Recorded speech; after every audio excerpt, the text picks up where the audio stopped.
Thank you, Mr. Speaker. I rise today in support of legislation I introduced last week as a companion piece to a bill authored by Senator Kelly Ayotte to protect the safety of the United States and its allies and restrict the transfers of detainees from Guantanamo Bay. Since mid-November, the President and his administration have ramped up an effort to make good on a campaign promise to increase the number of the release of Guantanamo detainee transfers. Last night, during his State of the Union address, the President reaffirmed his commitment to close this facility once and for all, and he is releasing prisoners at an alarming rate. 21 terrorists have been released just in November alone to foreign countries.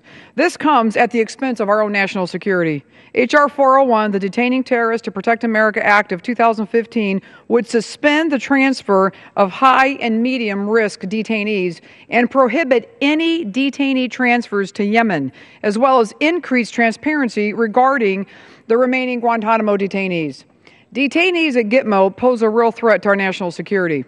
When I speak with folks at home, my constituents, moms and dads, and they ask me how safe we really are, this rate of re-engagement comes to mind. The U.S. intelligence community reports that the number of former Gitmo detainees who re-engage in terrorism has steadily increased since 2002. According to the Office of the Director of National Intelligence, they reported the combined and suspected confirmed re-engagement rate of former Gitmo detainees has risen to more than an alarming 30%.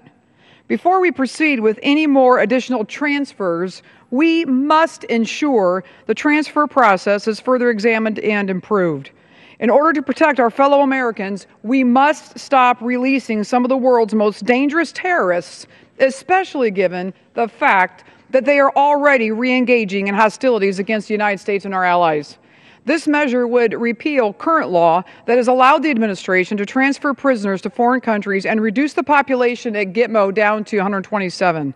The bill also would prohibit transfers of terror suspects to a foreign country if there has been a confirmed case where an individual was transferred from Gitmo and engaged in any other terrorist activity. The bill would also prohibit the transfer of terror suspects considered to be high or medium risk. Some of the most recent transferred detainees fell into those categories. In addition, this bill would stop the transfer of detainees to Yemen because the country has become a hotbed for terrorist activities. It makes no sense to send terrorists to a country where there is an active al-Qaeda network that we know has been engaged in targeting the U.S.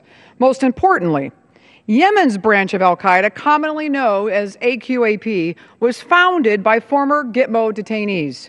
Counterterrorism experts have declared AQAP to be al-Qaeda's most effective affiliate, posing the greatest danger to the American homeland. We cannot risk trusting the world's most dangerous terrorists to its most dangerous places, nor should we simply cut them loose in rich, stable countries with no security safeguards in place. We have to ask ourselves today, how much are we really willing to risk with our own national security in our American homeland? I want to thank Senator Ayotte for working with me, and I look forward to working with her to advance this legislation. I look forward to continuing our partnership to prevent the release of dangerous terrorists who seek to re-engage in terrorism against the U.S. and our allies. This bill ensures our homeland remains safe from those terrorist attacks. I urge my colleagues to support this bill, and I yield back the balance of my time. Gentlewoman yields back. The chair recognizes the gentleman from Oregon, Mr. Blumenauer.